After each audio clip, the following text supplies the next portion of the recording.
Family Shahid Syed Nazrul Islam medical college and হাসপাতালে outsourcing এর একজন কর্মচারী। কর্মচারী। আমাদের মেডিকেলে যে DD deputy director Helish Ranjan Sarkar, বর্তমানে উনি ডিটি প্লাস পরিচালক। উনি আমাকে অনেক সময় অফিস থেকে আমার কাউন্টার থেকে অনেক সময় আমাকে ওনার রুমে ডাকতো। যাওয়ার পরে বলতো যে ঠিক আছে, যে কিছু জিজ্ঞাসা করলে যে চলে যাও অফিস রুমে ডাকার পরে আমি যাইতাম। যাওয়ার পরে বলতো যে ঠিক আছে আবার চলে যাও।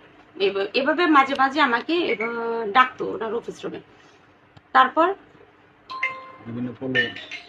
উনি আমাকে চাকরির বয় বা বিভিন্ন প্রলোভন দেখাইছে আমাকে, যে বলছে যে তোমার মতো তুমি তো অনেক সুন্দর, তুমি অমুক তমুক। একবার আমার বাড়িতে পর্যন্ত আসছে, দুইবার আমাদের বাড়িতে আসছে।